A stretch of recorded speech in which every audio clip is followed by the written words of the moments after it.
let's see. Fun to be back with you all. Good to see you again, Scott. And we'll have some fun tonight, I hope. We have a few questions. And if we don't, we have a few videos that we could play and share with you. So hopefully we have questions. That's what this session is about, yes? Yeah, and I added the McDougall color picture book to the website, so I'll show everybody that. It's Okay. been around for a long time, but it's like the real simple way to look at things. When we get, I guess, a few more people here, wait a few minutes, but I can do that. That's great. Looks like there's one new person at least. It's Pablo. Maybe Pablo's been here before, but we're kind of curious how you found out about the classes, and if this is kind of first or second time, maybe you could say how you found out about them. You don't have to use your video or anything, but we're just kind of curious.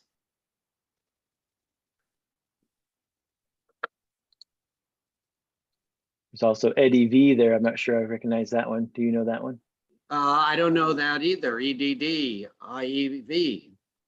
So either one, we're kind of curious if you're willing to unmute. If not, there's no obligation. We're just kind of curious, but you know, some people are shy and that's okay too. And there's Mo. Is that new? Mo? We've had a lot of new people on Facebook. It's up to 270, what, 3 now? Yeah. So maybe there are some of those. So I'm not new. no, okay, I recognize the face. We just didn't recognize the description. And then, all right. I'm guessing Anybody we'll have else? a lot of, oh, sorry, Go ahead. I was saying, I'm expecting we'll have a lot of new people after the Health and Wellness Expo in October, because we'll be have our booth and we'll pass out the cards and the flyers and the information. So yeah, I think we'll have a lot of new people in the community here that'll find out about the classes. I suspect you're correct on that. I think that'll be bringing on a whole lot of new people on board, perhaps. So there's a little noise in the background. I have a question. Yeah, go for it, Trotty. What book would you recommend for me to read on McDougall, Dr. McDougall? The Starch Solution is kind of his original one from, I think, 2015. Did he write that one? I think, but What is it yeah, called? it's called The Starch Solution by Dr. McDougall. Yeah. Solution. That's his kind of main one. He wrote a newer one since then. The Healthiest Diet on the Planet is the most recent. It's called The Healthiest Diet on the Planet. That's his most recent book, but he still recommends when people ask him himself, he still recommends The Starch Solution as if you're only going to read one book by Dr. McDougall, that's the one he recommends. The Starch Solution. I got this Diet of the Planet? I got this cookbook, which is really good. Oh yeah, yeah. Nice cookbook.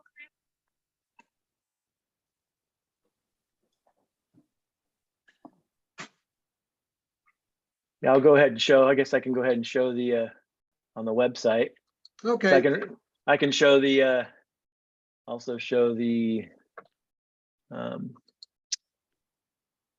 books, the cookbooks, and on the resources. So if you click on resources, you can hover over resources and immediately go to all these different categories. But if you just want to click on resources itself, you get the full options right in front of you instead of hovering. And so I'll show you just here's links to books. It just has some of the different books. I don't have Starch Solution on here, but there's How Not to Diet. There's a whole bunch of them here. Mastering Diabetes, Fiber Fuel, Breast Cancer book, China Study. Here's that Prevent and Reversing Heart Disease that Charlie has. Alzheimer's Solution, that's a good one. Let me go back to cookbooks again real quick. And then links to cookbooks are here. Some of the ones that we recommend are all listed out here. course, there's a link to the Amazon if you wanted to buy it right then on Amazon. And Charlie and I don't have any financial ties to any of this stuff. This is just stuff. These are just cookbooks that we've used and books that we've read. And just recommend. And then I'll show you what I added recently. I think I've showed people that have been coming to class, I've showed some of the more recent things, but let me just run through a few more. So handouts from classes, the Daily Dozen you can download on your smartphone. Here's the books, the cookbooks, links to websites with recipes and meal plans on them. There's a link, you can sign up for a free plant-based cooking class that's all online. I have a printable class flyer for these classes if you wanted to share it with friends or family or anybody. The whole community's online education forum. Debbie, Charlie, and I have all been active on there. It's a free educational resource, interactive. You can click on that and check that out. I have this article on plant-based meal ideas for traveling, and that's the most recent thing that I went over a few classes ago. And then I just added this today, the McDougall color picture book, food poisoning. So it's really basic. It's been around for a long time. McDougall's had this for a long time.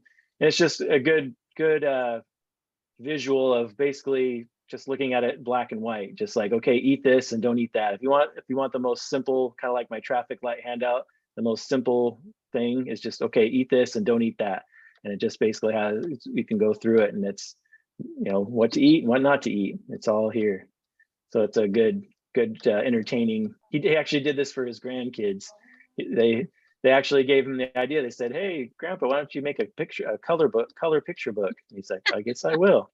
And so, yeah, so it's a real cool thing to look through, and you can check that out. That's a What great is it called? resource. What Color is it? picture book. I just showed it there on the. You can go back and watch the recording. It's just the color picture book on the resources there. You can access it anytime from the website. Something on food poisoning. What was that the whole title? Just the McDougall color picture book, food poisoning. Color picture. But you don't have to write it down. It's just right there under resources. You just can click on it anytime you want. You know what? I just messed up another one. I was trying to get the videos on. I have to call somebody else. I'm not very good with it. What happened? On food poisoning. I messed up somehow. Anyway, I can't get the videos till somebody comes over. Oh, you can't see? No. I messed up on my tablet for the videos. It didn't come on. I just did something wrong. So I have somebody come over sometime and straighten it out. I thought I knew how to do it and I didn't.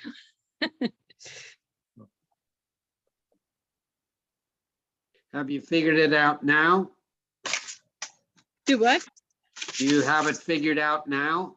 No, I don't try. I'll wait till somebody comes. Okay. No. Well, hopefully you get some help with that soon. Oh, yeah, no problem. Everybody else is pretty savvy with those things, but I'm not. Okay. So does anybody else have any thoughts on anything that you'd like to share with the group or? Yeah, I have a couple of questions. Okay, good. I asked earlier today, is anyone that, I know there's a few, that last potluck that went to, I have a question on the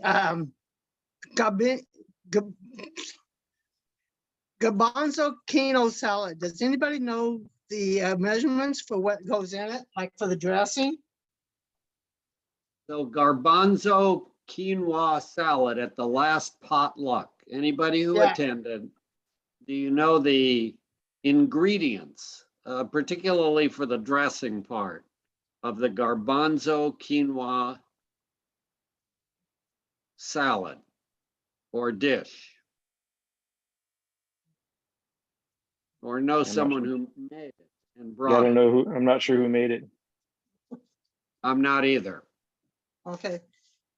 And then my next question is, Charlie, that Chef AJ that you showed today, what was the that blue thing to get to her website? To get to Right. Chef AJ's site, I think you just go to www.chefaj.com. Let's see, I'll do that on my phone to see if that actually works.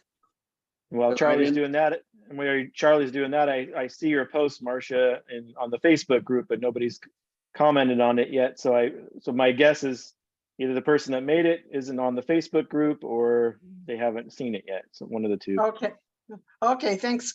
Yeah, I've been watching for that too, for people to answer that. Yeah. Maybe it was the Eugene group, who knows? It could have Yeah, been, yeah. so you could go to www.chefaj.com. So Uh-huh. CHEFAJ.com and check out her recipe ebook, A Date with Dessert, weight loss expert author, and it goes over subscribe to her newsletter, and it gives if you sign up for a newsletter, you probably can talk with her. Email. Secrets to ultimate weight loss. She's got a lot of stuff on here, which it goes Uh-huh. on and on. Check out video recipes, weight loss program, submit a question. So there are many things you can do if you just go to that site. But when you brought her up this afternoon, there was something above her altar. I thought it said something, but I don't remember what it was. Well, I don't- I can bring it up again and share with you what that was. It's I think 7/14 or 17. It has my daughter's name on here. I gotta find it. Here it is. Because I sent her a copy of this. And it is Ultimate Reboot That, series. It's called Ultimate Reboot. okay, that's what it was. All right. That sounds And familiar now. it's about losing weight. Yeah. Okay, All right. Thank you. you're welcome.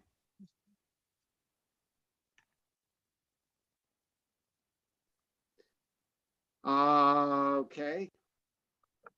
Let's just keep going back and back. Okay. Anybody else have any questions, thoughts, anything that's burning on your mind? This sessions are for you.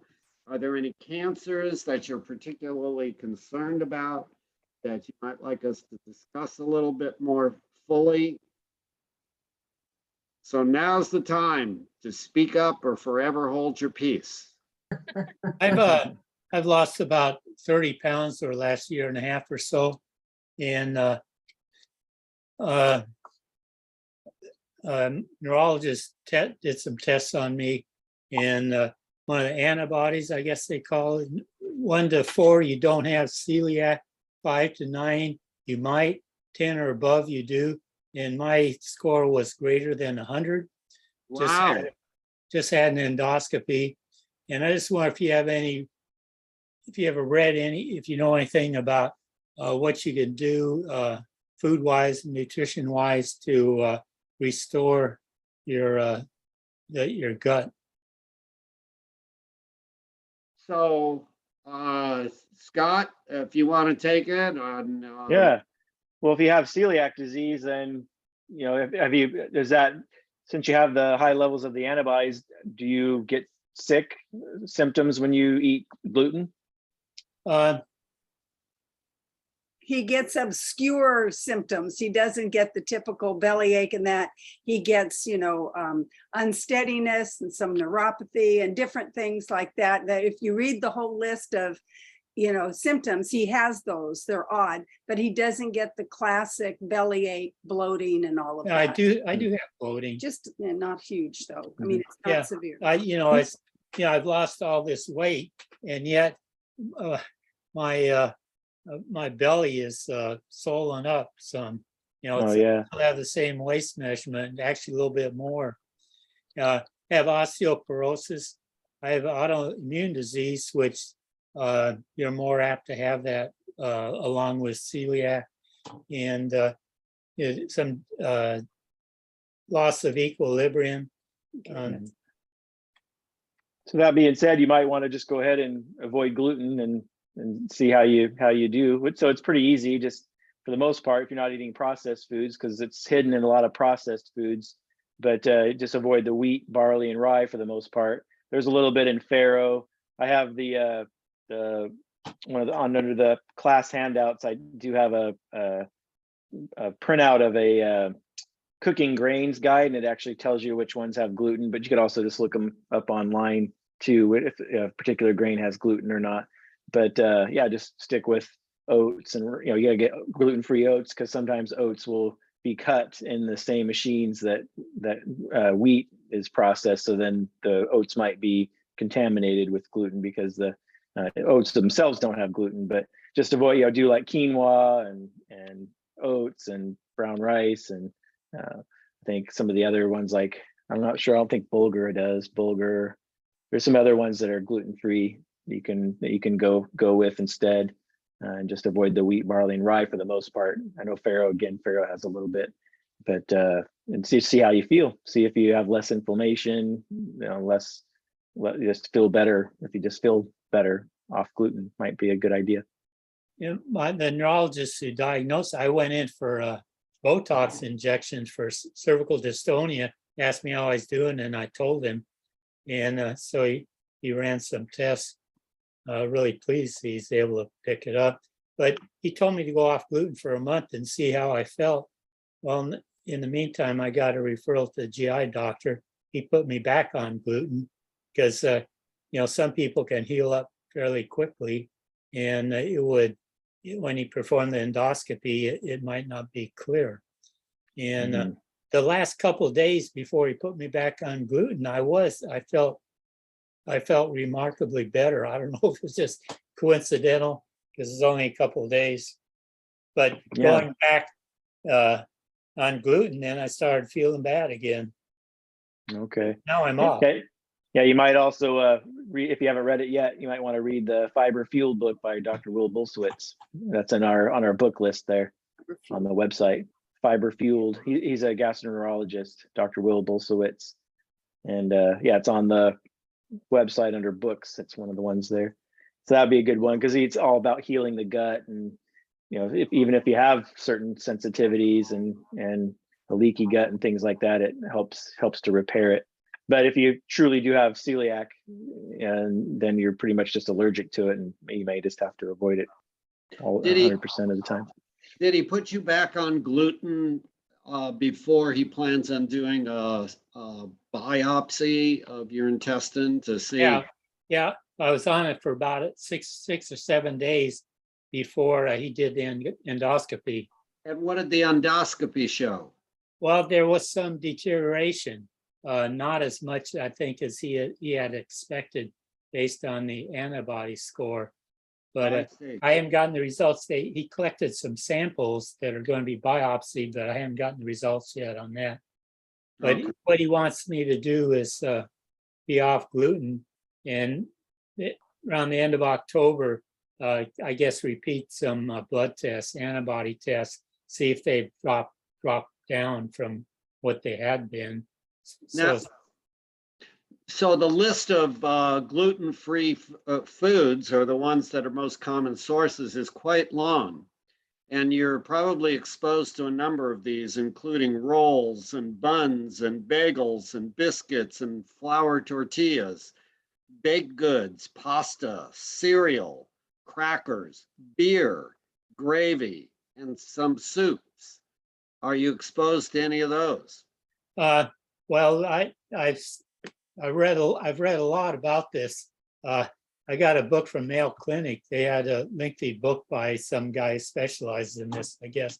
A lot of good information, but not so much on specific information about healing the gut. Didn't see that, other than what you just talked about. but I'm interested in getting this book that Scott mentioned, where they talked about actually trying to, actually heal the gut, not just avoid, making it worse. Yeah, Fiber Fueled is a good book. I think he's going to tell you if you have truly celiac disease and that you need to avoid gluten. Yeah. Bottom line. Thank you. You're welcome. Who else is up for a little discussion? Can I say something? Of course. You know what? I am so happy that I am on that diet now, on that whole wheat, whole food plant diet. Yeah. I feel a whole lot better. I don't have the vomiting so far anymore, and I sleep better. Everything is a whole lot better. I would not change for nothing. In fact, the oil's gonna go gradually too.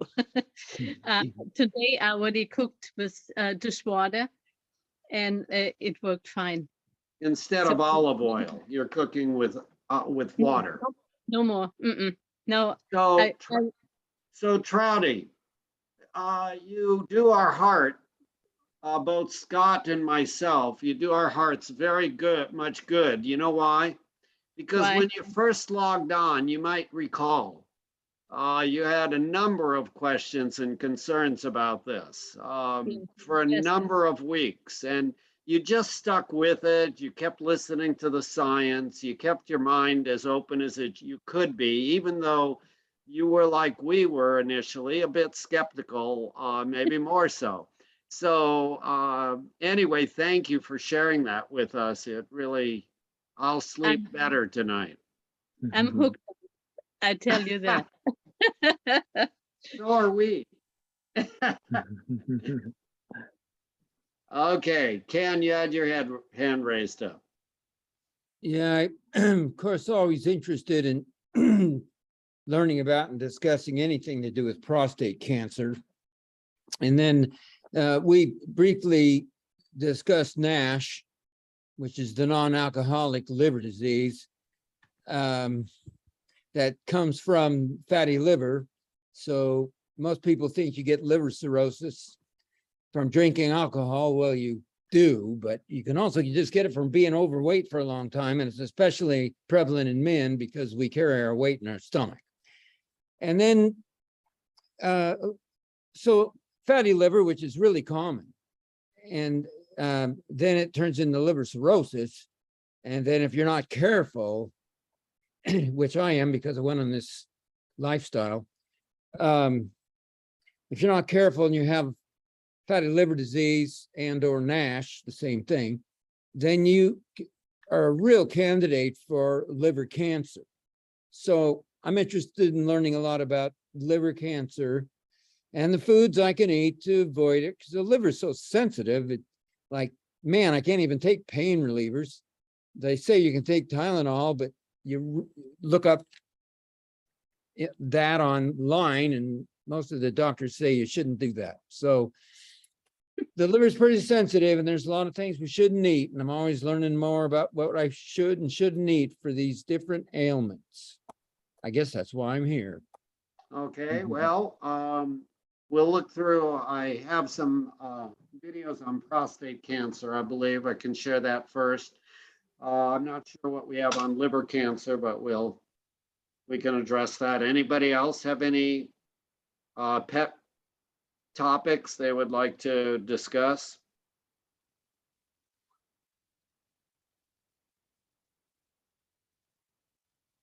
I can make one comment on the liver that I've read about, Okay, and that is meds. Anyone who is on a number of meds, it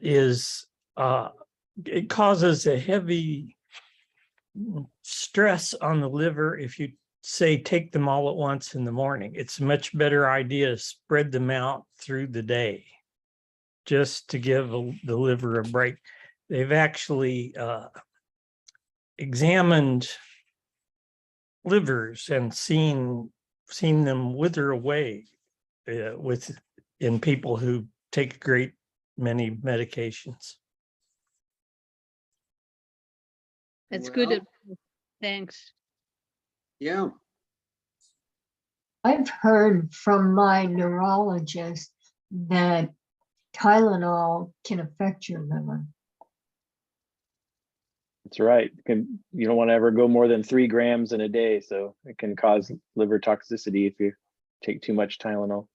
Too much ibuprofen can also be hard on the liver, but you always associate, ibuprofen and Aleve, those kinds of medicines, that non-steroidal anti-inflammatories, more with the kidneys, because it can stress the kidneys, but it can also be toxic to the liver. Too much of anything, any drug can be toxic to the liver, as was mentioned. Yeah.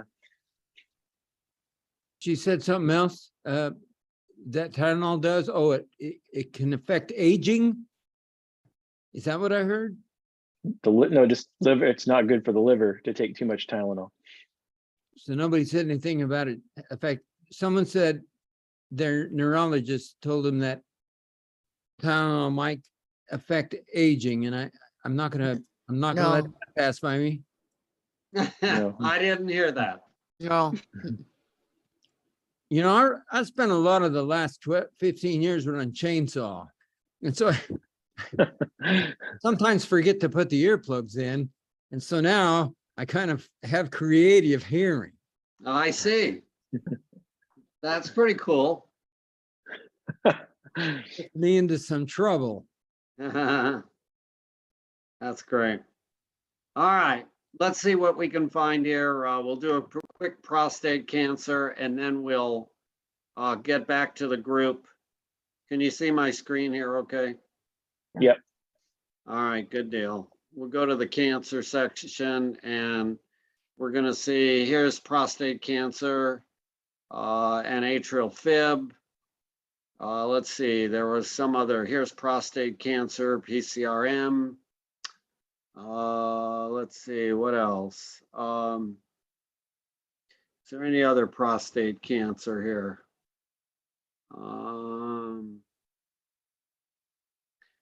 Breast cancer. I guess those are the two. I thought we had more on that, but let's go with these couple videos here, at least one of them. Let's do this.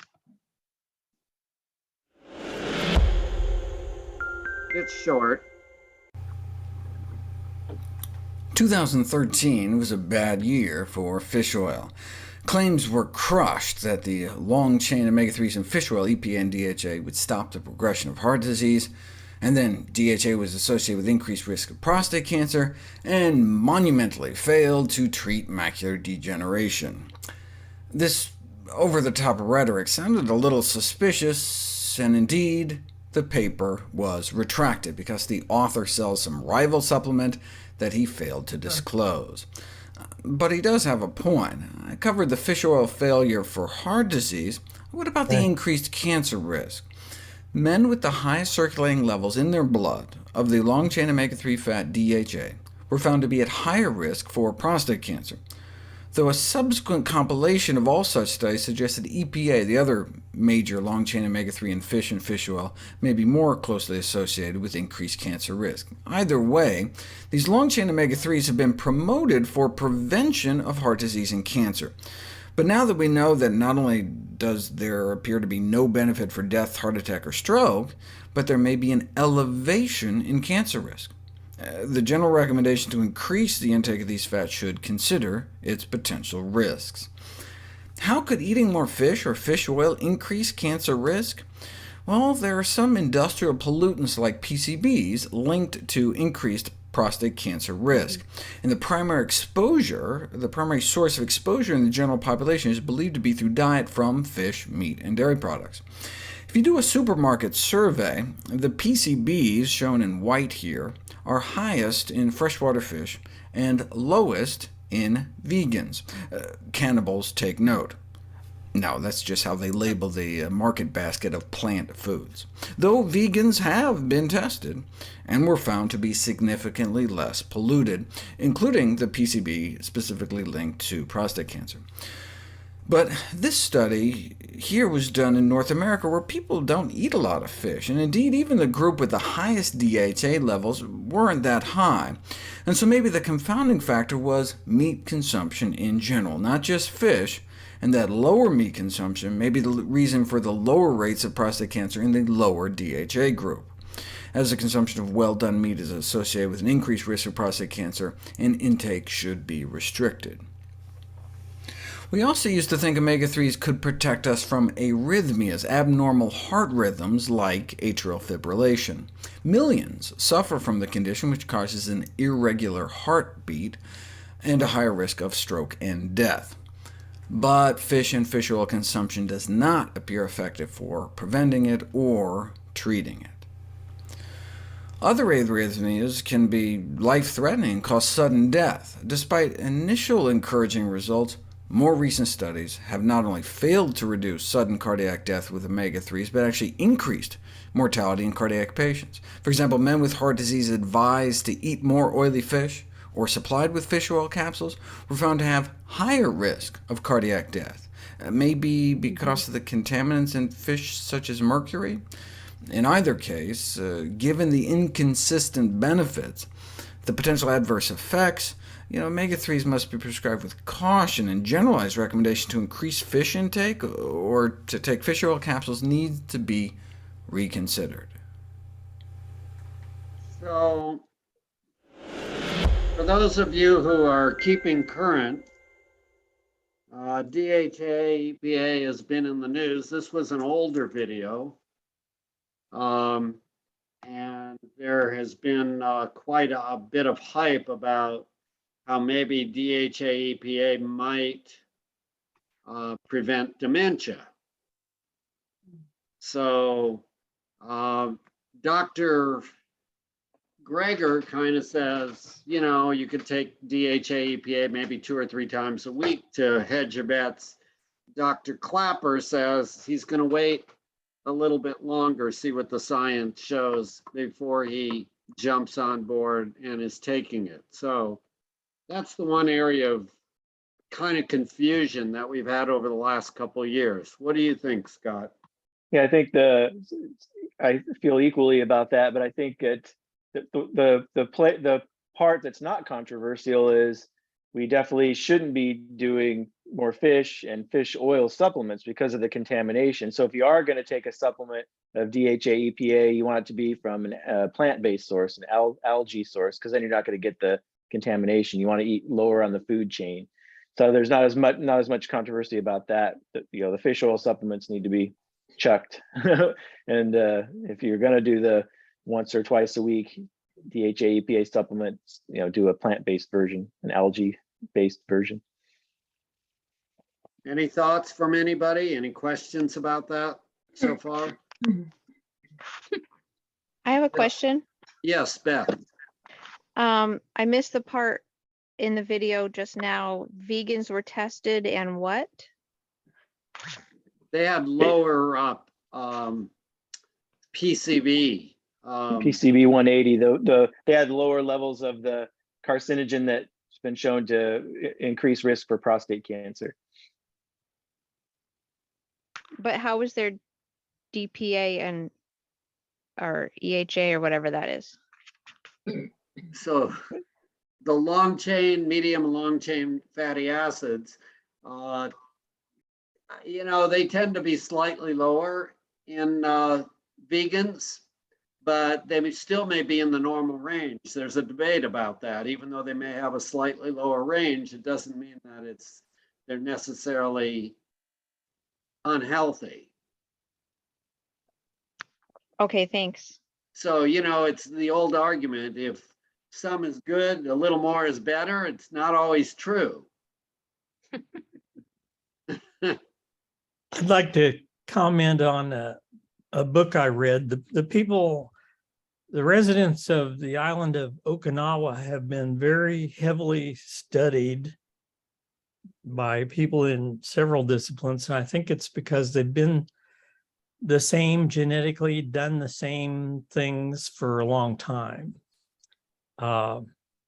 They have a very fish-heavy diet.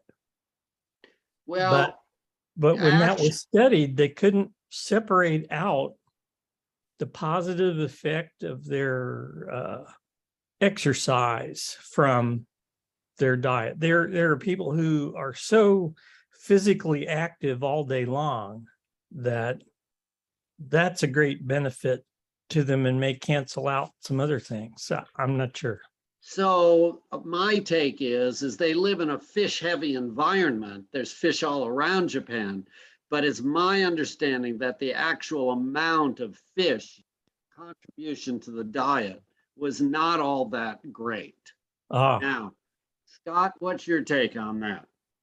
Yeah, so the Okinawa, Japan is one of the blue zones, one of the 5 blue zones, the longest lived populations, and an Okinawan woman in her 30s was the healthiest arteries, the healthiest population of people that's ever been studied. So, and yeah, as Charlie said, they did eat fish, but a very, very small amount. They're mostly eating rice and vegetables, sweet potato. I think sweet potatoes made up like 80% of their calories, something like that. And the time that they were doing most of these studies was right after World War II. And so the Okinawans right now, as of today, are not very healthy any longer. And there's a push from the Japanese government to get the Okinawan people back on the Okinawan diet, because their diet has become westernized now, and so they're starting to get sick like we are. So yeah, Okinawa, Japan was a little bit of fish, but mostly sweet potatoes, rice, vegetables. That was the cornerstone of their diet. And you are right about the exercise was important and social contexts are important. And there's a number of factors in the blue zones, but they were mainly 90–95% plant-based in Okinawa in terms of their diet. It was not like 30–40% fish. Well, this is quite a busy topic. I mean, everyone seems to be interested in omega-3 fatty acids. So this is of great interest to me, and I'm trying to write notes and understand all this. So DHA is a long chain omega-3 fatty acid with a crazy name. What is the other half of that acronym? EPA, E, P, and A. And so it's Echo, DHA EPA. DHA/EPA. They're moderate and long chain fatty acids. Whereas the short chain fatty acids are like butyrate, anti-inflammatory that the microbiome produces. And your microbiome may produce some DHA and EPA, but doesn't produce near as much, and it's probably different in different individuals, it's the thought. Some people may be able to produce it. Some people, as you get older, may not be able to produce as much. There's still a fair amount of unknown. How do you respond to people who say that olive oil is necessary for those long chain fatty acids? Is that, I've heard that, I just don't remember if the person was saying long chain or short chain, but they said something. I got that. I can answer that one. Scott. Yeah, so actually the ideal ratio, so what's really important, even more important than how much DHA EPA you have, is the ratio of your omega-6 to omega-3. So your omega-3 is like Charlie just mentioned, the EPA, DHA, and then the precursor to the long chain omega-3 is ALA, alpha linoleic acid. And that's the ALA is the short chain omega-3, and that you get from nuts and seeds and flax seeds and all these whole plant foods. And so we get lots of the building blocks of omega-3, and in order to make long chain DHA EPA from the short chain, you need to have an ideal ratio of omega-6 to omega-3. So omega-6 inhibits the elongation of the precursor omega-3, the short chain, to the long chain. So it kind of gets in the way of making the shorter chain omega-3 into a longer chain omega-3. Omega-6 fats are also essential fats, and they're mostly in processed foods. So think about oils and baked goods. All these processed foods are really high in omega-6. And omega-6 actually inhibits your ability to make long chain fatty acids. And so what's the science shows is the ideal ratio of omega-6 to omega-3 is somewhere between 1:1 to 4:1. So you have, the same amount of omega-6 as omega-3, or 4 times more, up to 4 times more omega-6 than omega-3 is kind of what we consider an ideal ratio. And so you're thinking, okay, so I want to be about 1:1 to 4:1 or so. And again, you don't have to remember all this. It's just now, if you look at olive oil has omega-3 fatty acids in it too, and even some long chain, but it has tons and tons of omega-6 fats in it. And actually, olive oil, its omega-6 to omega-3 ratio is 14:1. So that's bad, really bad. So you're actually worse off as far as if you're trying to get long chain omega-3 from olive oil, you're actually going into deficit, because remember that omega-6 inhibits your ability to make long chain omega-3. So olive oil is not a health food, for one, and it's not a good source of long chain omega-3. But when you look at studies, it's like when you compare olive oil to like coconut oil or palm kernel oil or avocado oil or canola oil or all these other different oils, it is slightly better. So it's less harmful. So it's kind of like Dr. Greger says, it's like getting stabbed instead of shot. It's better to get stabbed than get shot. But olive oil is not a healthy food. It's the fat equivalent of white sugar, because you just took, it takes about 14 olives to make 40 olives to make a tablespoon of olive oil. So it's like you just stripped out all the fiber, all the nutrients, and you're just left with the liquid fat. So acts more like a drug in the body. It's inflammatory. It's actually not a healthy food. So so it doesn't. So I know that's maybe more than you guys wanted, but I think it's important to kind of talk that through. That was a great explanation. Thank you. Thank you. Scott, you set this up so perfectly. I just can't pass it up. Sorry. But the comment about it's better to be stabbed than shot is like the flip side of the advice. Don't take a knife to a gunfight. Exactly. Yeah. I just stole that from Dr. Greger. Yeah. It's always, everything's always relative, right? I said it every day when I counsel patients on diet. It's like, well, what about fish? What about chicken? What about turkey? Well, it's like, well, compared to what? So yeah, a little olive oil in your salad dressing is certainly better than putting butter on your baked potato, right? So the olive oil is better than the butter, but it doesn't make olive oil a healthy food. Just like, fish is healthier.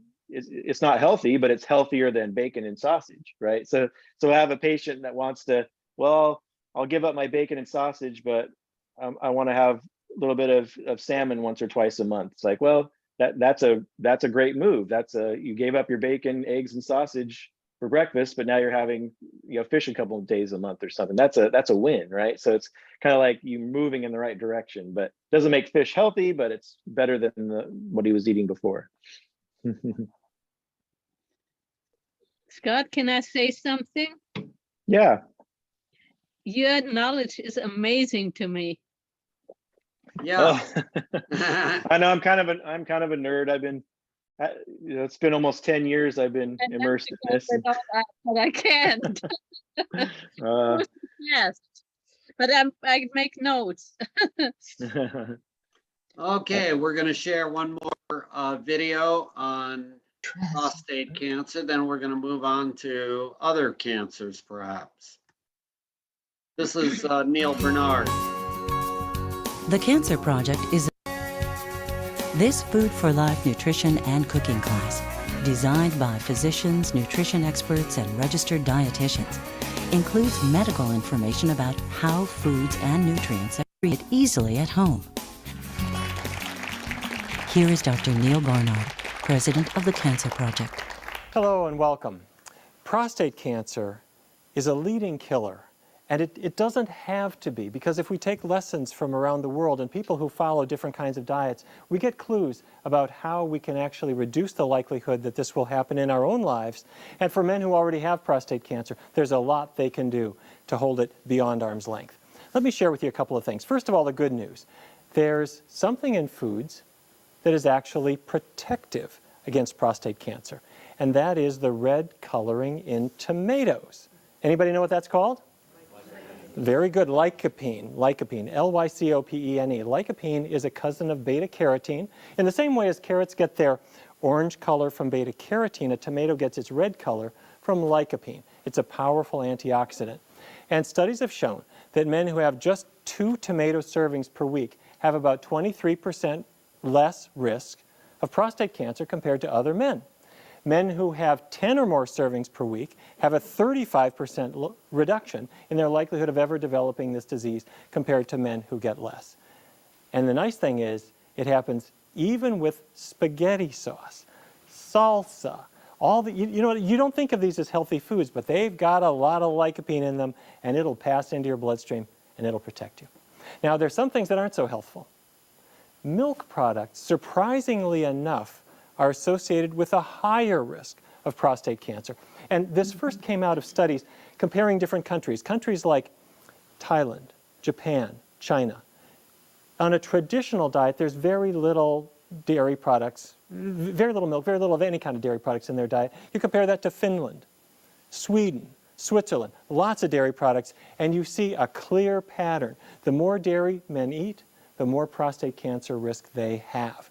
So researchers at Harvard said, that's interesting, but would that be true in this country? And so they did a study called the Physician's Health Study. They took about 21,000 men. Everybody's a physician, everybody's healthy, nobody's got cancer. They look at their diets, and what they find is exactly what we found comparing different countries. That those men who had the most dairy products as part of their regular diet, 2.5 servings or more per day, they had about a 34% increased risk of developing prostate cancer. Well, that's intriguing, seems to confirm the finding. They did another study called the Health Professionals Follow-Up Study. These were health professionals who were not physicians, and what they found was exactly the same thing. Among about 48,000 men, those who consumed more than 2 glasses of milk per day had, in this case, about 60% higher risk of prostate cancer compared to other men. How can that be? We're talking about milk. We grew up with this. Our parents wanted us to consume it. You go to the school lunch line, they want you to have it. It's heavily promoted. Why is it linked with cancer? Well, there are several possible reasons, but the one that people have really zeroed in on the most is something called IGF-1, insulin-like growth factor number 1. What's IGF-1? This is a bit of a mouthful. They should have invented a shorter name for it, but that's the name we're stuck with. Insulin-like means like insulin. It puts sugar into cells. But it's a growth factor. That means if I mix IGF-1 with prostate cancer cells in the test tube, they grow like crazy. I think of it as fertilizer on weeds. So if a man is avoiding milk, where's he going to get his calcium? Well, I like to think of 2 sources, the greens and the beans. When I say greens, what do I mean? Green vegetables, broccoli, kale, collard greens, just about any of the green vegetables. They've got a lot of calcium. One exception, spinach. Spinach is a very selfish vegetable. It's got calcium, but it won't let you have it. It has calcium, it's just not absorbable. But the others, they actually have a higher absorption rate, a higher absorption percentage than milk does. Broccoli, more than 50% of the calcium in broccoli is absorbed. For milk, it's about 32%. So the greens are good. The beans are good as well. Just about any of the beans. They've got lots of calcium in them, and the greens and beans are a good source. But don't feel that you need to have an enormous amount of calcium. A little bit goes a long way.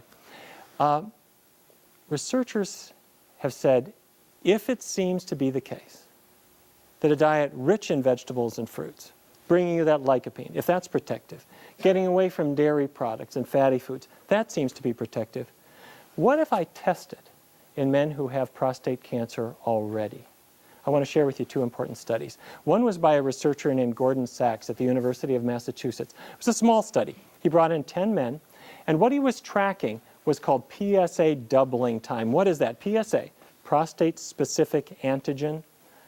All this is a protein that's in the blood, and it's made by prostate cells. So if it's going up and up and up and up and up, that means there must be prostate cancer somewhere or something abnormal in the prostate that's causing it to rise. It's a good indicator of how we're doing with prostate health. And they measured doubling time. How long does it take for it to go from 2 to 4, 4 to 8, 8 to 16? If it doesn't take much time, that means the cancer is rapidly progressing. Okay. They brought the men in. They asked them to follow a very low-fat vegan diet, meaning no animal products at all, very low in oils. And what they found was that their doubling time, which started out at about 6.5 months, meaning it took that long for it to double, it was stretched out in the course of this study to about 17.7 months, meaning their PSAs on average were rising, but very, very slowly. And there were several men in the study where their PSA actually started to fall. Well, that's encouraging. It looks like things are going in the right direction. So Dr. Dean Ornish, who became famous for showing that a vegetarian diet could actually reverse heart disease, which is a terrific finding, the arteries open up again. He said, what happens about prostate cancer? It ought to be helpful there too. So he brought in 93 men. Everybody had prostate cancer, but they were in this group they call watchful waiting. That means you've got the cancer, but it's not progressing really aggressively. You can wait before you get treatment. The doctor tracks their PSA, and if it's not shooting up too fast, they just wait.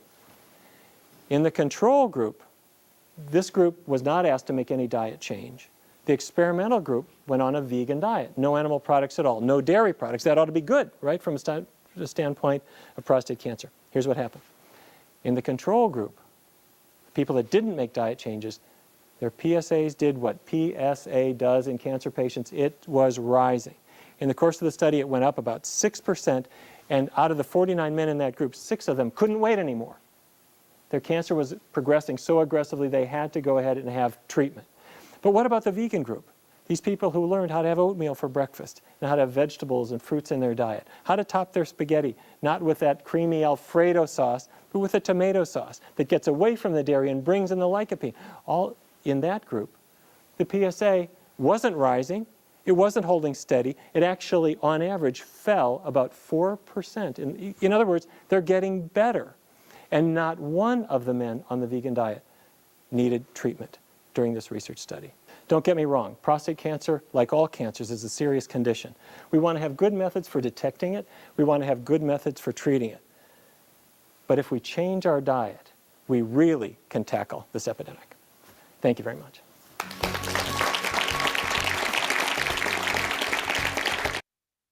Okay, so there you go. As far as prostate cancer is concerned, we're going to stop the share and come back and see if there's any questions from the gallery.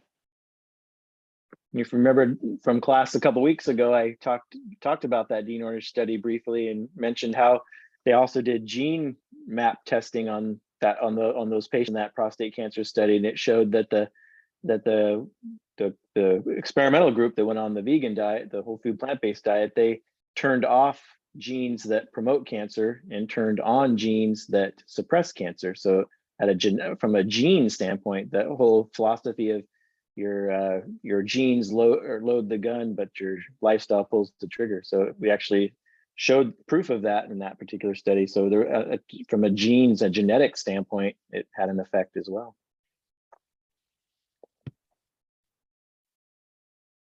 Any other questions or comments?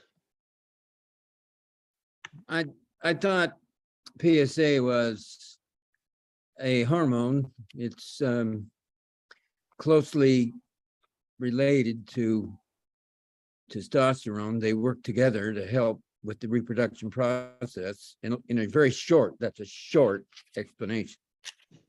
Did he say PSA was a protein? Yeah, it's called prostate specific antigen. So antigen means protein. So it's Doesn't mean just hormone. no, it's not necessarily a hormone. It's just No, it just spills out of the when you have more prostate cells, the larger your prostate, and prostate cells growing anywhere, some of that protein spills out into the bloodstream. That's my level of knowledge of that. yep. Well, I know what PSA is. And I Well, you've probably been getting it ordered intermittently. ordered. Yeah, drawn, run. Oh, the Labs. yeah. So I made a decision to go on the testosterone blocker, which in my case, it stopped the production of PSA in my cancer cells, which is, fantastic. But the downside is I don't have any testosterone anymore, so my muscle mass, and we've discussed this almost every session, I'm sorry, but it's the biggest health issue I think I face right now is I'm losing all this muscle, but it's better than my cancer progressing. So hey. So Ken, my dad had prostate cancer diagnosed when he was 74, 76. I don't remember the exact age. And he went on the testosterone blockers and he lived to 99 and a half. He was dancing up in the time. He was still 99 and a few months before 99 and a half. So you can continue to lead an active life. And it can go on for many, many years. And he wound up not dying of prostate cancer, but of heart failure ultimately at 99 and a half. That's what we say. We're going to die with this disease. We just hope we don't die from it. Right. And again, another reason I'm doing this. Okay, well, good for you. That's a good reason for sure. Well, main reason I'm doing it. I'm All trying right. to save my life. Anybody have any questions on soy and whether it's healthy or not healthy? That always comes up during these sessions, and Scott addressed it a bit. Any thoughts from anybody? Are you still living under the myth that soy causes breast cancer or causes enlargement of breasts in men? Anybody live under that myth still? I don't, but my grandsons all think that's true because their father, who they don't live with, but he's filling them full of all this anti-soy stuff, and they're afraid. He's teaching them to be afraid to lose their testosterone. It's just ironic to me because to me, testosterone is the enemy. So it's just ironic. And so, no, I'm not afraid of soy, but my grandsons are, thanks to their misunderstanding. Yeah. He's just worried about his manhood. Unbelievable. Yeah, if you're worried about having feminine characteristics, being feminized as a male physically, you actually should be avoiding meat and dairy because that's where all the hormones are. That's where you're going to stimulate estrogen and suppress testosterone is by eating lots of animal products, that IGF-1 and all the hormones, because all the dairy products, the cows are pregnant, lots of hormones the whole time. Whereas if you're eating whole plant foods and even soy, you're actually going to hold on to your testosterone the right amount, and you're not going to have excess estrogen. So that's kind of the irony of it, is actually eating more plant foods, including soy, is going to masculinize a man, and eating meat and dairy is going to feminize a man. Well, I've been on this hormone anti-testosterone or testosterone blocker for almost a year. I've been on this lifestyle for almost a year, and I am getting muscle reduction, but I'm not getting any of those other things. I'm not getting breasts. I'm not getting emotional, and I'm not acting or sounding feminine. So I'm certainly not afraid of soy causing those things. Good. Kim, you asked if either one of us, our patients, have they had reversal of prostate cancer? You know, there have only been a few patients in my experience who have actually died of a very aggressive prostate cancer. Most have died from other causes. I generally have turned over patients to the care of the urologist, so they kind of follow those patients to a good degree. And so I don't know the answer to that, actually. I've seen examples of breast cancers that have been stopped in their tracks by doing whole plant foods, where people were diagnosed with early breast cancer, and they had no progression of it. I've read the study, Ornish's study, and encourage people to follow that path, but I can't say that I've had enough patients to be able to say, yeah, that works. Like I've had right now 4 or 5 patients who've reversed their kidney disease by doing whole plant foods. I've seen several patients who reversed their heart problems or not develop them. A lot of patients in that category. I've seen huge improvement in diabetes, but prostate cancer has been a little harder to follow. I haven't done a lot of patient following. What about you, Scott? Have you had a lot of patients with prostate cancer? No, the same experience as far as being followed by the urologist, so you kind of lose track of them. And I don't know of anyone I've counseled on nutrition that I've been able to follow with prostate cancer. But I have a friend that I know that was diagnosed with prostate cancer, a fairly aggressive type as well, and had tumors in the prostate, and his PSA was really high. And he went on a whole food plant-based diet, and his PSA went down to normal levels. And on his CT scan of his prostate, the tumor in the prostate completely went away. It actually disappeared. So he actually completely went into remission with just following a whole food plant-based diet. Then unfortunately, he later on stopped eating a whole food plant-based diet, and it came right back. And he ended up having his prostate resected and got radiation and all that. So he's doing okay now, but he had reversed it with the diet, and then when he went back to his old diet, it came right back. So but yeah, I've had dozens and dozens of patients as far as kidney disease and reversing diabetes, and I've taken dozens and dozens of patients off their medications, off blood pressure pills, cholesterol pills, diabetes medicines, people off their insulin left and right. So I've had tons and tons of that. But I see 3,000 patients a year for the last 10 years that I've been doing. I've been a PA for 17 years, but I've been instructing on whole food plant-based nutrition for almost 10 years. And so 3,000 patients a year, I have a lot bigger sample size. Now that I've had a little time to think about this more, Kim, in the past, like when I was in Roseburg for 18 years, any patient with a diagnosed prostate cancer was referred to a registered dietitian who promoted nothing but the standard American diet. It was not in any way for a plant-based diet, and it was a continual battle and fight with the patient in the middle. So the vast majority of people went with their specialist provider, urologist, and chose not to do a plant-based diet. So that, I guess, is one of the reasons that I haven't had that many patients who have gone totally whole food plant-based, like the Ornish study. Very few patients who've done that, and I think in large part because of their specialist's advice. There's another good documentary. I showed it once when I was doing these classes live at the church.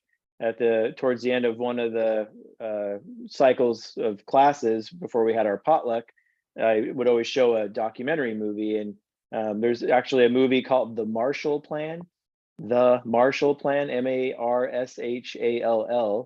And I think you can just see it on YouTube. I think it's just available on YouTube. I haven't checked for a long time, but it's a documentary called The Marshall Plan, and it's about the town of Marshall, Texas. And so Marshall, Texas is in what we call the stroke belt. There are a lot of cattle country there and everything. It just so happened that the mayor of Marshall, Texas had prostate cancer, and he found out about a whole food plant-based diet, went on a whole food plant-based diet, and he reversed his prostate cancer. So it's a really cool documentary. If you get a chance to see it, you can do a search. Haven't searched for it for a while, but it's a good one. So Scott, now that you bring that up, the Marshall Plan, I don't have it in here, but I have to go from 11 back to 1 or 2. And in 1, it's the Texas mayor shares there you go. his secret. Diseases at the dinner table continue to drag Oklahoma down. We are a national leader for heart disease, high blood pressure, obesity, high cholesterol, stroke, cancer, and diabetes. But one Texas town is working to turn the tide on chronic disease, so we traveled there to see what they're serving. Marshall, Texas, population 25,000. Cattle country with a food culture like the rest of the South, centered on meat, sugar, processed and fatty fried foods. Like Oklahoma, it's known as America's stroke belt. It has a roasted red pepper hummus in the center of it. Feel free to dig in. But sit down at dinner with Marshall's Mayor Ed Smith and his wife Amanda, and you'll hear a different tale. If somebody wants to get control of their health and turn things around, your body will heal itself very quickly. 6 years ago, Mayor Smith was 40 pounds heavier and diagnosed with prostate cancer. So the Smiths began eating a plant-based whole foods diet of vegetables and fruit, seeds, nuts, whole grain foods, and before long his prostate cancer disappeared. Most of these chronic diseases we have in the United States, for the most part, and even a lot of our cancers, are driven by what we're eating. Buoyed by his success, the mayor and his wife offered to share what they'd learned. We have so many people come up to us that we've never even met that tell us their success stories. That is so rewarding. In fact, once a month, crowding in a room at the firehouse, they share home-cooked healthy foods, exchange recipes, one more, and tell their success stories. I feel so good now. I lost 40 pounds. I wasn't even conscious at first that I was losing weight until people started saying, "Are you on a diet?" And I'm thinking, no, I've changed my lifestyle is what I've done. Diabetes and high blood sugar. Marshall's Fire Chief Reggie Cooper was 50 pounds heavier and taking medicine every day for type 2 diabetes, hypertension, and high cholesterol. Then he switched to a plant-based diet. In 28 days, what I couldn't do in 5 years, I was able to get off of all of medications. I haven't been on medication since. There are now 7 restaurants in Marshall offering the same healthy foods on their menus. The end result is it's been the success in people's lives that we've seen. We've seen phenomenal changes in people's health. All because in a world where arterial stents and open heart surgeries are considered normal, a man in Texas draws headlines for eating his veggies. We love to hear those success stories. We did search around our Oklahoma City area. We found a handful of vegan and vegan-friendly restaurants. We have that list and also a link to Get Healthy Marshall inside this story at news9.com. So, does our man Scott keep up with everything or not? Yeah, I forgot you had that.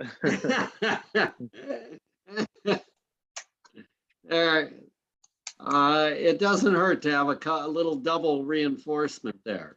All right, it looks like a couple comments in the chat. Yeah, it's on YouTube. Okay. I'm a success story with my kidney disease. I think I shared that last week or the week before, that before I started this diet, I had stage 3 kidney disease. And after being on the whole food plant-based diet, I am now normal. Well, I'm normal with with no kidney disease. So That's we love to hear wonderful. that story. And for those of you who didn't get to hear it from last week, thanks for sharing that again, Dorothea. Yeah. And like I said, I've seen you're about the 4th or 5th patient now that, or not patient, but person who I know that has been able to go from stage 3 kidney disease to normal renal function. Pretty Can I say- impressive. Can I say something? Of course. I had kidney disease 3. I don't know how much it is now, but my nephrologist said that it has gotten better. And I know it's from the whole food diet. Okay, so Good. another, we're really thrilled for you too, Trouty. That's great. Jenny, Scott.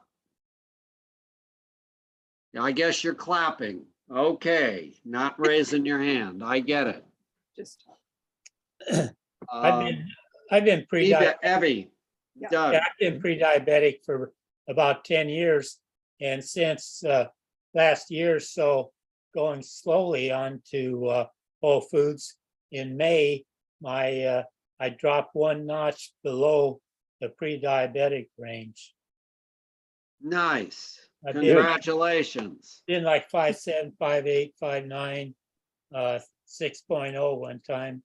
And I've been fighting it, doing the standard, diabetic diet that, most people recommend. And going on Whole Foods that I'm no longer diabetic. pre-diabetic. Pre-diabetic, 3/4 Whole Food, not all the way. Now I'm all the way on. So Great. you're not going to have any problem with diabetes, doing it all the way. And I went from 6.2% down to 4.7% on my A1C. That's what happened to me. So I was pretty darn close. Diabetes at 6.5% and above, and pre-diabetes is 5.7 up to 6.4% on the A1C. So I was at 6.2 and then dropped down to 4.7. And that was with all the biking and exercise in the Exactly. world, pretty much. Exactly. That was with thousands of miles a year on my bicycle. Yes. I didn't have the food right. Got to fix the food, like Dr. McDougall says. It's the food. It's the food. Yes. All right. Anybody else want to chime in with anything? We're just I kind think of. I've said it before in previous classes, but when I first started, was suggested to do the whole food plant-based, I was dealing with inflammation in my hands. I had polyarthritis, and I couldn't make a fist. I couldn't hold a toothbrush very well. I had to use a electric toothbrush because I couldn't hold the small toothbrush in my hand. And I cycled, and I had to stop bicycling because I couldn't put my brakes on. I couldn't stop. And, it really changed my life totally with all of the inflammation. And I was taking 3 different medications, 2 times a day. And it was, it just totally changed my life.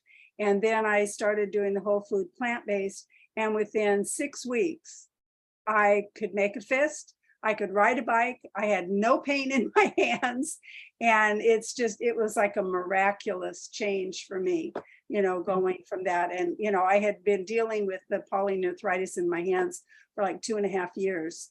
And they kept putting me on medications and more medication and more medication, and nothing was doing it. But it just totally reversed with the plants. Wow. That's amazing. Yeah. So I see you happen to be together, Beth and Lisa. Your little blocks on my screen happen to be there. And if you haven't hooked up with each other, you can share in the chat room.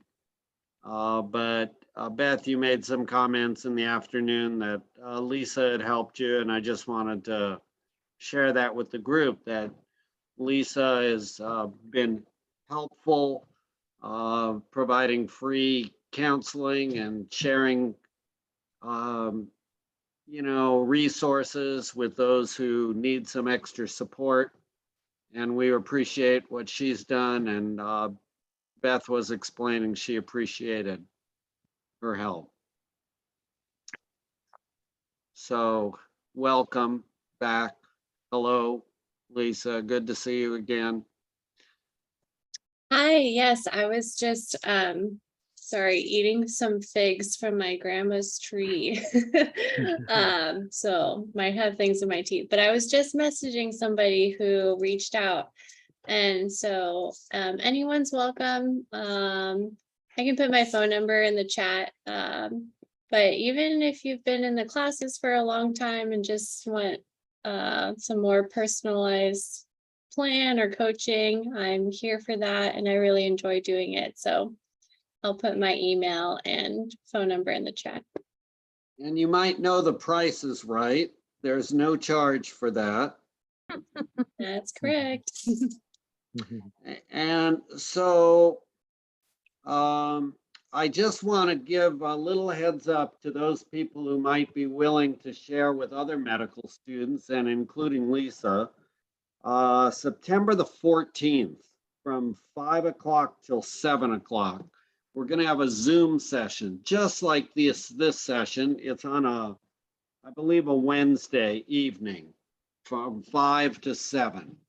And the title of this session for the medical students is going to be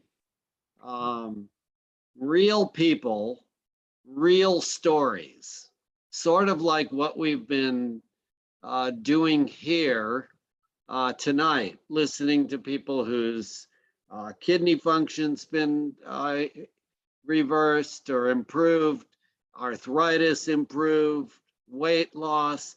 Just a short little statement. It doesn't have to be anything long. In fact, it would be better not to have a dissertation, because medical students have kind of a, they want a short, brief thing.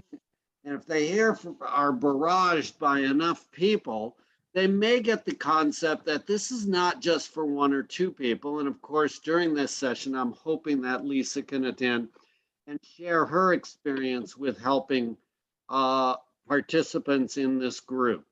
So September the 14th, 5 to 7 o'clock. I hope Scott can make it at least, if he's working, at least for part of it. The evening, we'll share some stories together, and then the medical students may have some questions. I hope they do, and we'll have some fun. So it's an invitation for anyone who is willing to kind of share a little story, or if not, maybe you'll just kind of listen in. But if you let me know, I'll put you on the list, and I'll kind of put it together so we can do a nice presentation. Yeah, I'll try to see if I can get off a little bit early, or I can always tune in as soon as I can get there right after, just not leave work and just join from my phone or something. Great. I can probably do that. Yeah. What's the connection? Is it going to be a Zoom meeting? And if yes, it's a Zoom meeting just like we're doing here. And you'll have a login and a password. Will be the only difference is instead of just clicking on the link, they'll ask you for a password, which I'll send you the link and the passwords once it's set up at the school. It's the nutrition and medicine program that is generally first, second year students show up, but sometimes third or fourth have the option to do that if they care to. And the community has been invited in the past, so we're going to keep that tradition going. Yeah, I'd be interested in that. Good. I'd love to hear that. Okay. No one's going to ask you anything that's going to embarrass you or get you upset. Would it be possible for that Zoom link to be included in the email that we received from Scott? If I get it soon enough, they sometimes do it 2 days before, like sometimes it comes out on a Monday and Scott's comes out on a Sunday. So if it comes out on a earlier, then I will share it with Scott and he can share it in that email with you. Okay, thank you. You're And welcome. I could always send out a separate email if I need to. All right. Not a So bonus one, but accommodating. yeah, but it obviously be easier if I could get it by Sunday. Well, at least you don't have to send it to 4 different times, hopefully, right now. You send out one email, don't you now, instead of 4 or 5? Yeah. Oh yeah, just one. Yeah, it's great with MailChimp. We're up to 534 people on there now. Okay. So it's been good. All right. So let's see, we're getting close. We're within a few minutes. Does anyone want to share anything else? Just going to mention next week I'm going to do a class on food label reading. So it only takes, I have one recorded from last year, but that one wasn't to a live class. So it only takes me about 30-40 minutes to go through the food label reading handouts, which are already up on the website. So I'll do that next week. And then I have a video, at least one video I want to show, and then we should have plenty of time for questions on food label reading. All right. Scott, what day is that on? A week from today, I'm going to do food label reading. Oh, it's on Tuesdays? Yeah, well, it's just the usual, our regular class here. That's just what next week's topic is going to be, is food label reading. That's good. I'd like to know. Yeah, perfect. I have a question. Yes, Eddie. Last week, well, a few weeks ago, you told us about a restaurant in Medford called Rooted. I've been to that one. Last week, was there another one, a second? I heard that there was another restaurant, but I didn't get the name. I'm not sure where it's at. Okay. But that's what Velvet said, that there's another restaurant. I get down there from time to time. I'll try to look it up. Yeah, I'd like to hear about it too. Charlie, Yeah. I have a question. Is there a restaurant, a whole food that here in Eugene? So when Christine and I eat out, we usually would eat out at Yum. Yum is about as close to the whole plant foods as they come. The Yum sauce itself is kind of that yellow light kind of ingredient, but the rest of it, the rice and the beans and the salad and the other stuff, is usually good. So you could cut the Yum sauce in half or put it to the side if you're not getting the benefits you want. But having a little Yum sauce occasionally, if you're otherwise doing well, is probably okay. We had my daughter and son-in-law and their family, we went out to Ta-Ra Rin. It's T-A-R-A Rin, R-I-N. They're a Thai restaurant, and the Thai restaurant had a bit more oil, maybe a little coconut oil with their curry dish, but their vegetable plate was really quite good. So you can find vegan options there, which are whole plant foods. Cornbread Cafe, we used to eat there when we first started searching around, and it was like a little bit more oil and fats than we were used to eating, like French fries and fried in oil. So we've kind of tended to avoid there, but they may have changed their menu a bit. Gaviota, I think, or Govinda. There is Govinda's on River Road. was, pretty good. It had some options that you can talk with the people there, and they're user friendly. Like if you say I'm plant-based, I don't want any animal products, I don't want to have a lot of oil, they'll share with you what they have, and they usually have something. The couple times we've been there, it's not like a regular restaurant that you do a sit down eating. It's a takeout place pretty much. Okay. They have a couple tables there, I think, but. And does I eat at, anybody else have any recommendations? Yeah, I eat it like Cornucopia has a really, really great salad that's really good. Where is that? Cornucopia. So there's one on 5th Street off over by 5th and I guess Willamette or Oak. Okay. Yeah, 5th, and then there's another one over at 17th and Lincoln. And so we eat there pretty regularly. And then also McMinimans, you know, they have a garden burger, they have rice bowls, but you know, pretty much when you go, it's pretty easy to eat vegan in Eugene. Almost any restaurant will have some vegan options, especially ethnic restaurants, but it's going to be saltier than what we recommend. It's going to have more, it's going to have oil, which we don't recommend. Even the yum bowls, the yum sauce is 85% fat, so it's mostly oil. You know, but you can go to places like Chipotle and, you know, just get beans and rice, you know, like a burrito bowl, and just get, it's all can be plant-based. It's just things are going to be oilier and saltier than you. So it's not something you'd want to do if you're still trying to lose weight, still trying to improve your health. It might be something you don't want to do very often just because of that. I'm trying to get away from the oil. Yeah, it's tough when you eat out. Yeah, you want to eat home if you're trying to get away from the oil. Yes, but if I have company, then they want to eat out. Right. I've gone to McMiniman's 19th Street Cafe, and gotten their Jamaican bowl. That's good. I think the sauce is more oily, than one should have, but you know, with the pandemic, I haven't gone there very often, but if I could, I would just go there like once a month.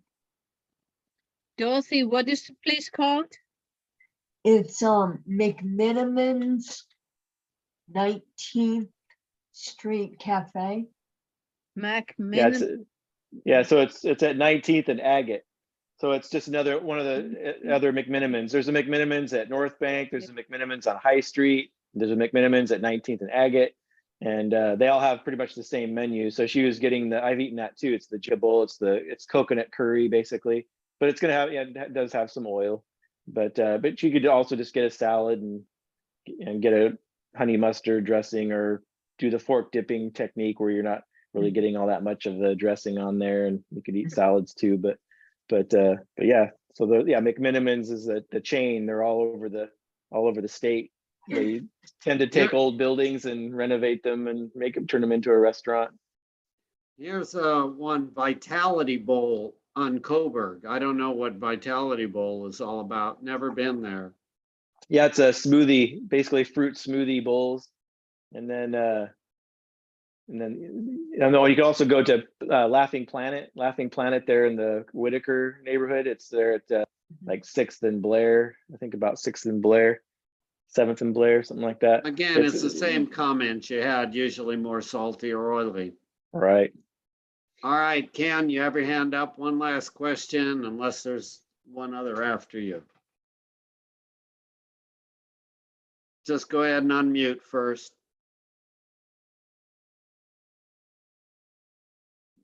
Okay. Okay, I don't know, people that have low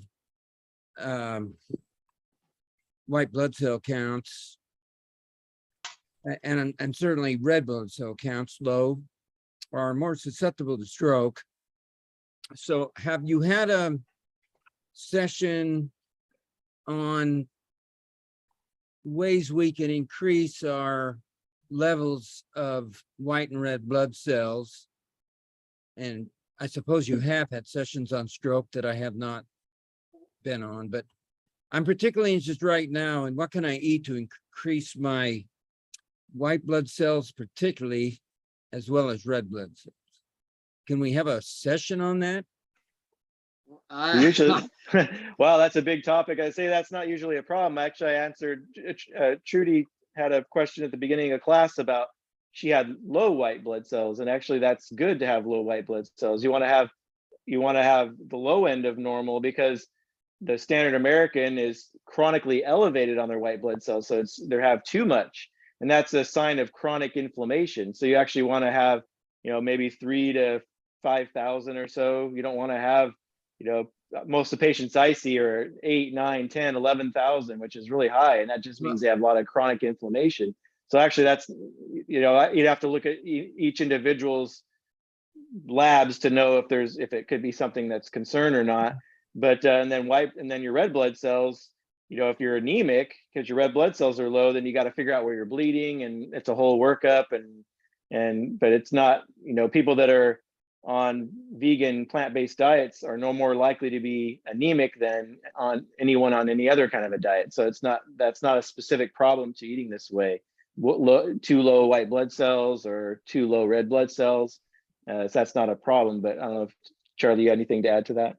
I'll second the motion that you just made, that it's not something that we really have much concern about. As long as you're in a reasonable level of red blood cells and maybe even mildly anemic, you're probably going to oxygenate just fine. And the white cells, I've not tried to increase anybody's white blood cell count particularly. So I don't know that we could do a whole session on this, because I'm not sure what I would do. I'll be telling more of a story about that soon. So okay. Thanks for the introduction. And I may talk to Scott in person on it. Thank you. We appreciate the questions. It does add an extra dimension of interest to the topic. Okay, everybody, it's been fun having you all. Scott, thank you for your wealth of information again, as usual. Like Trouty says, you're amazing. And Lisa, good to see you again, and all the rest of the fellow compadres here. Look forward to seeing you again soon. All right, we'll see you next week. Bye. Bye-bye. Good night. Bye. Bye. Good night. Good night. Thank you, everybody.